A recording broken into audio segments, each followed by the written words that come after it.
Yeah. And they've done a lot of work to save wood.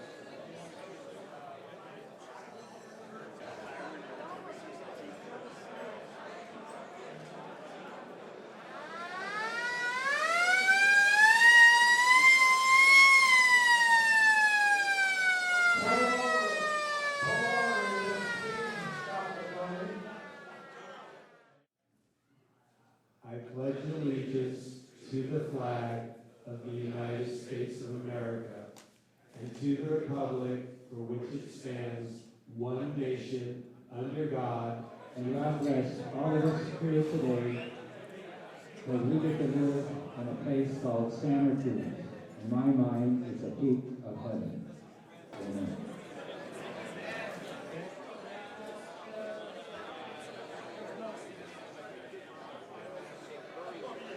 Oldtimers event. This is Dick Scapatoni, an old friend, surfing buddy. He's going to be one of our old timers of the year today. Part of the Harper's Bazaar, previously the Tikis. What was the name of the first band? The Couriers. The Couriers. This guy's an awesome musician, an awesome person, and an awesome friend. Well, that's nice. Thank you, Kim. Eddie James, lead guitar player. Karsten Johnson, also known as CJ, and EJ. That could be double trouble, right? We are. We're in a band. CJ's the bass player. Yeah. That's a current band, and these guys have played with numerous bands over the last, 40, 50 years in Santa Cruz. At least, Very yeah. well-known musicians. Great.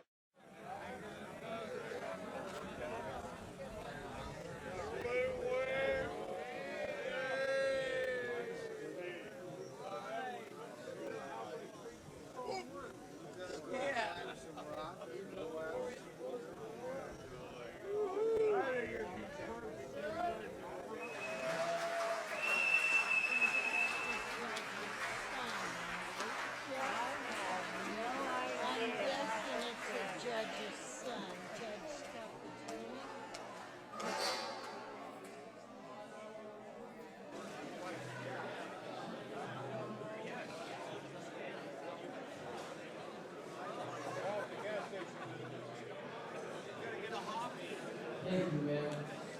John Panettone almost killed me once too, but it was with a 45. Hey, I do know where he is. God bless him. Absolutely. God bless us all. I love your speech, by the way, about being lucky. And we had cousins. Now, Wayne Bassano doesn't like to admit that he's a cousin, but he is, way back. And we had cousins named Fortunato in our family. And I've always felt blessed, and I feel to be blessed with all you here today. It's an amazing feeling. And I feel blessed. I got to grow up on the wharf with my mom's family.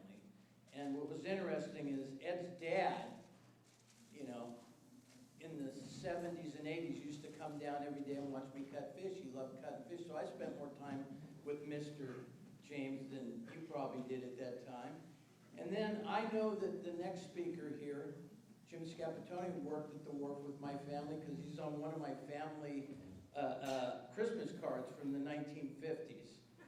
And it's his brother Dick, who was also a member of Harper's, who was getting an award today. So I'd like to introduce one of Santa Cruz's great artists, Jim Scapatoni. Come on up. 1960s. But most of you may not be aware of my brother's roots. And as a man of many talents and a true Renaissance man. So I'm going to take you down memory lane and give you a brief overview of Dick and some of his many accomplishments on his way to becoming an old-timer in Santa Cruz. Dick comes from a very traditional Italian family. Both sets of our grandparents came to America as Italian immigrants and settled in the city of San Jose when there was a large community of Italian immigrants. Both of our grandfathers worked as lumberjacks in the Santa Cruz Mountains while raising their families in San Jose, where our father and mother met and were married after my father graduated from the law school at Santa Clara University. One of my father's early mentors, the Honorable Superior Court Judge Del Mulo of San Jose, suggested that my father start his law practice in Santa Cruz, which at the time was a small seaside resort, but it had a large community of Italian businessmen, farmers, and fishermen that needed an attorney that could speak Italian and represent them. So in the year 1937, my father packed me, my mother, and all of our belongings in his Model A Ford and came to Santa Cruz to set up his law practice and become residents of the community. We rented a one-bedroom small home down by the San Lorenzo River mouth. It was on Pearl Avenue, very close to the river mouth. Our father later told us that the rent he paid there was $4 a month, which for a renter today in Santa Cruz would buy about 30 seconds. Dick was born in 1946 at the Sisters Hospital on West Cliff Drive. As a young teenager, he attended Holy Cross. He attended the elementary school, junior high school, and high school, where as a very good athlete, he was the star quarterback on the Holy Cross High varsity football team. He was a skilled surfer, surfing all of the local hotspots and up and down the California coast as well. While a teenager, he gets the music bug. And with two of his friends, starts a folk music band called the Cabbage Patch Trio. You remember that? Rock and roll then displaces folk music, and he and his pal Dick Yount decide to form a rock band, recruiting two local musicians, Ted Templeman and Eddie James. Eddie James, a red-hot guitar player at the very young age of 15.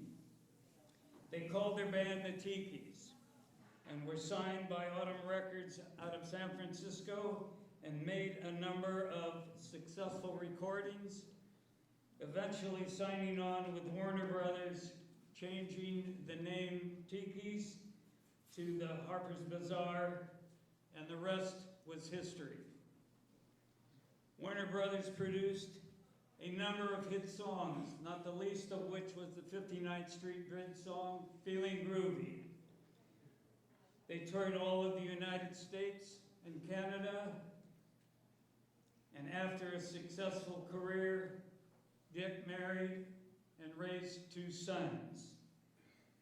Nick, down here at the front table, he's a well-known general contractor, and his other son, Dino, who had an untimely passing several years ago. Dick then went into real estate with a major Bay Area developer as part of a team that introduced the luxury garden apartment and suburban office park to Northern and Southern California. He then brought his real estate activity to Santa Cruz, where one of his first projects was to bring the Bank of the West into downtown Santa Cruz with Barry Swenson as the developer. Then Dick and his wife, Mimi, started a landscape business called Nature First, and just recently sold the successful enterprise to Davy Tree. All during the intervening time, Dick continued to write music, and he wrote and produced a Broadway musical called Surfer Boy. He composed and arranged 18 songs for the production that played at the Montgomery Theater in San Jose and Marin County, and received rave reviews in the San Francisco Chronicle. There was terrific songs in that production, including Beach Street, Saturday Night, Boys in the Band, and Dreaming Eyes, among others. It centered around the Santa Cruz Beach Boardwalk and the Santa Cruz Municipal Wharf. It was a fantastic musical production. As a matter of fact, I think Dick is considering bringing that production into Santa Cruz, and if he does, I can guarantee you it will be a smashing success, not only to the locals, but to the summer crowds as well. He also found time to write and publish a lengthy historical novel of Yosemite called The Seven Wonders of the Heart. It's a fantastic book. And if you have the opportunity to spend the time, it's quite lengthy. He did a tremendous amount of research, interviewing hundreds of people in order to come up with the material for the book. He also wrote and published a Kindle business book for small businesses. Each of these books can be purchased in many of the bookstores and on Amazon as well. He has hosted a number of talk shows for Michael's Whirling at KSCO, the latest of which can be heard Sunday afternoons between 2 and 4, called appropriately The Oldtimers Show. His show last Sunday was terrific, bringing on Jeff Dunn as guest host, who interviewed both Dick and Ed James about what it was like to be a rock star in the 1960s. The previous month in January, this last January, he was interviewed by MZ on the Saturday Special for 2 hours about the music industry in the 60s. Another terrific show that each can be heard again on the archives at KSCO. Very, very informative. As close as I've been to my brother, I learned a lot from both of those shows. Among his many achievements, he still really appreciates his many nieces and nephews that call him the coolest uncle ever. Hopefully, this brief overview of one of the Oldtimers of the year 2020 has given you a glimpse of this remarkable individual. And now, turn the mic back to Joe. Thank you, Jim. That was great.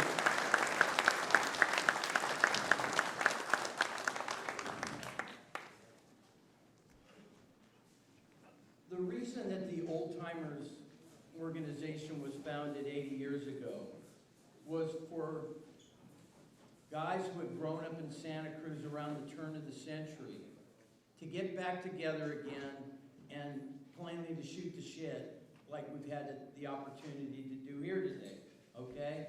It's just to see old friends, meet new friends, and reminisce about what it was like to have grown up in Santa Cruz. What's interesting is one of my junior high school and high school classmates is here, Don Barrett, sitting in the back. Yo, Don. We were just reminiscing and learning new things about SoCal, great stories. But Don and I grew up listening to the music here as kids, and we're a little bit younger than the Harper's Bazaar team. So when we were growing up, Harper's Bazaar were like gods and heroes. I mean, they were a national band, met the Beatles, they were on all the major shows, except the Ed Sullivan Show, which is an interesting story. But, you know, we all knew them, but I have to tell you, really, getting to know you as I got a little older is a real honor. And I'm humbled here today by being part of this, really. It's just a great story and a great moment in local history. So I think for all of us, your rise to fame and fortune in the 60s was something that we all attached ourselves to your rising star. So it's great to honor you here today. And I have to say, you are two of the sweetest, humblest guys I've ever met. Always a joy to talk to, and always a pleasure to run into. So, without further ado, for you, Dick, I'd like to present you with the Oldtimers Man of the Year, the second award. Come on in.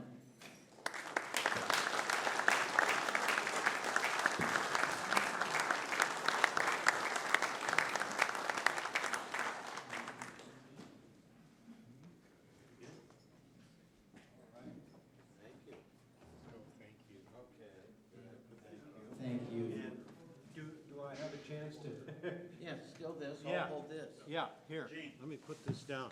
You know how to work a microphone? Yeah, I think so. All right, I have to tell you a quick story.